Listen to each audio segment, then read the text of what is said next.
En la historia de China, la Edad Antigua supone la base de su cultura. En esta época aparecieron las primeras dinastías de China. La primera dinastía de China fue la Xia. Tenía capital en el Litou, una ciudad amurallada con una clase gobernante y religiosa. En esta época aparecieron las técnicas del uso del bronce. Esta dinastía habría derrotado al último rey de la dinastía Xia. Su capital estaba ubicada en Xinanshan y se encontraba entre los tramos inferiores del río amarillo Yangtze. Ellos usaban esclavos y hacían sacrificios y rituales con gente viva. Se sabe que con esta dinastía empezó la escritura china ancestral en los huesos y caparazones de tortugas. Los Zhou eran un pueblo al oeste del río amarillo que derrotó a los Shan. Se expandieron rápidamente, se basaron en la nobleza o la aristocracia. Los Zhou crearon el principio del mandato del cielo, una regla que reguló los ciclos dinásticos hasta el siglo XX, dando legitimidad a las nuevas dinastías y desprestigiando a las antiguas. En esta época apareció el confucianismo, el legismo y el taoísmo, siendo las mismas las filosofías y religiones principales que luego fueron la base de la creencia china en épocas posteriores.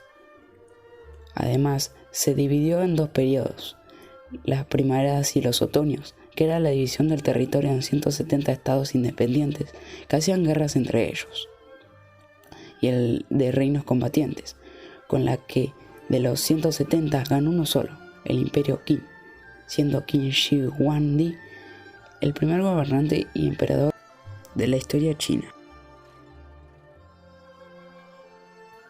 La dinastía Qin fue el principio de la era imperial.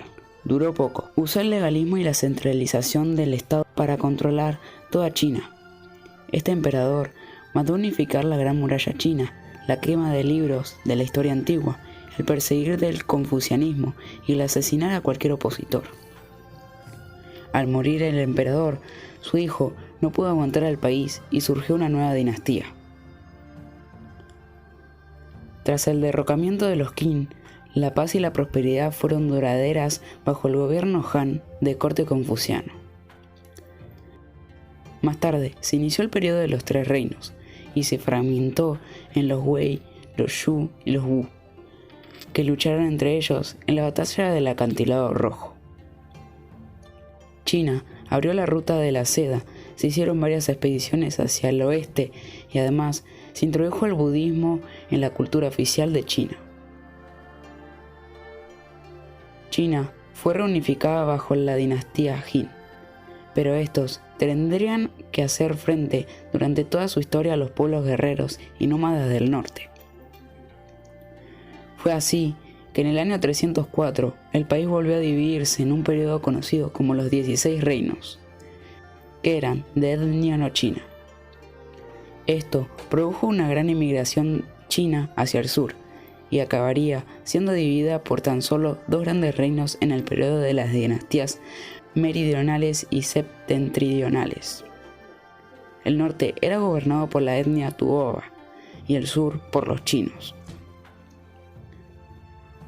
La historia de China cambiaría por completo en el año 581, cuando una nueva dinastía conseguiría unificar toda China de nuevo, aunque duró muy poco.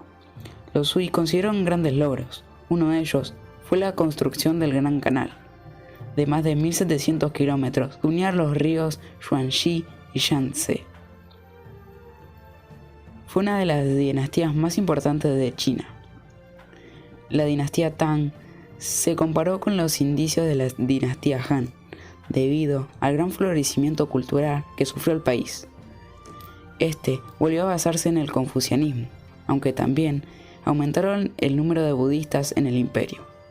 La emperatriz Wu Zetian fue muy famosa en China porque patrocinó obras de arte budistas por todas las regiones del país.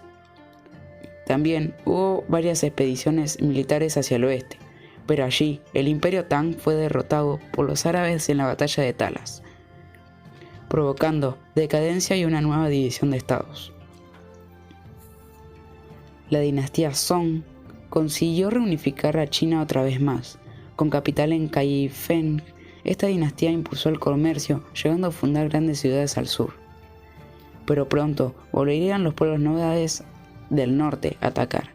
Estos consiguieron fundar los reinos Kitán, Liao y Xia, que más tarde serían conquistados por el imperio Jurchen, fundado en el imperio Qin. Aunque la dinastía Song seguía existiendo en la mitad del sur de China, allí apareció el neoconfucianismo. Estos imperios eran sinizados, ya que al conquistar el norte de China, se volvieron sedentarios y adoptaron la mayoría de las costumbres chinas. La reunificación china vendría de la mano del imperio mongol. Genghis Khan ya tenía un imperio que iba desde Mongolia hasta el Oriente Medio. Su hijo, Ogodei, conquistó el imperio Qin de China y su nieto, Kublai Khan, fundó la dinastía Yuan. Esta controlaba Mongolia, el norte y el oeste de China. Pero los Song se resistían en el sur. Kublai Khan consiguió conquistarlos y unificó toda China en la batalla de Yemen. Estos abrieron al cristianismo y al islam, provocando una gran inestabilidad social.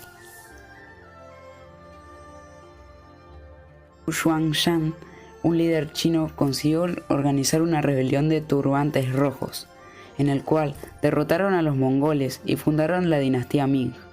Esta sería la organizadora de las gestas más grandes de la historia china, los viajes de Shen She. Los Ming también serían los artífices de la construcción de la famosa ciudad prohibida, en la actual Pekín. Más tarde, en el año 1639, los manchuches, un pueblo al noreste de China, conseguirían invadir y conquistar China debido a su inestabilidad. Estos fundaron la dinastía Qing y expandieron el imperio chino. Las guerras del opio supusieron una derrota militar y económica frente al imperio británico, pero sobre todo supuso una derrota cultural para China frente al mundo occidental. Durante los siglos XIX y XX, China empezó a recibir influencias occidentales, pero debido a las raíces tradicionales chinas, esta no consiguió industrializarse rápido. Por ello, China sufrió revueltas antioccidentales durante la dinastía Qing, como la rebelión de los Boxers. La historia de China dio un vuelco en el año 1911 con el levantamiento de Wuchang, por el cual se derrocaba a la dinastía Qing y se creó la República de China. China tuvo que aguantar en el siglo XX la invasión de Japón durante la Segunda Guerra Mundial y una posterior guerra civil entre comunistas y nacionalistas en 1947, y se desintegró finalmente en varios estados militares independientes.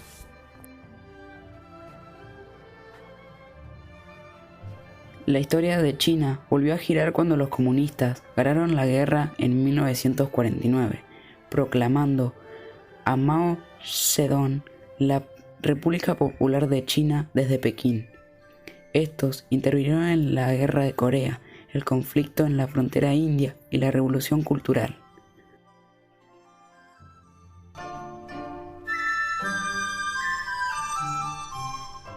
China es uno de los países que cuenta con una cultura y diversidad cultural compleja.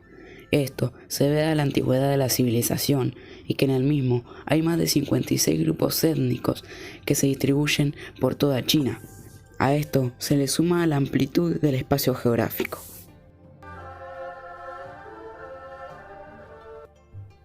La gastronomía china es el resultado de una tradición antigua. La cocina china busca el equilibrio diferenciado entre alimentos yin, que son determinados como femeninos, frutas, alimentos ricos en agua y de gran suavidad, y yang, que da determinación masculina, por ser cosas más consistentes, de sabores más fuertes. Y es de suma importancia que se encarguen de aportar todos los nutrientes que necesita el organismo.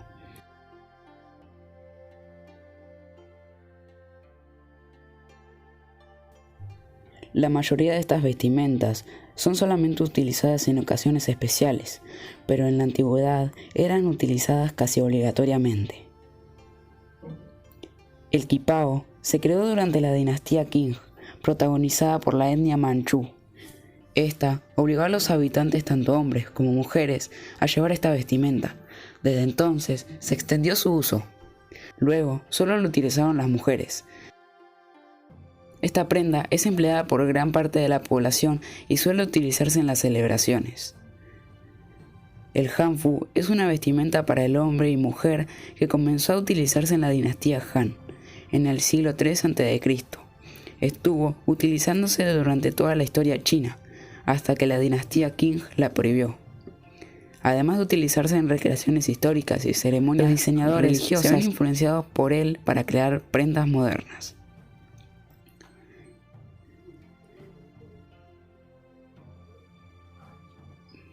El changsan es un traje elegante generalmente de hombre que se instauró al final de la dinastía Qing. Está conformado por unos pantalones y una chaqueta llamada tangsung. Puede ser utilizada en diferentes colores. En la actualidad se utiliza para eventos importantes como las bodas y es típico acompañarlo con un sombrero negro.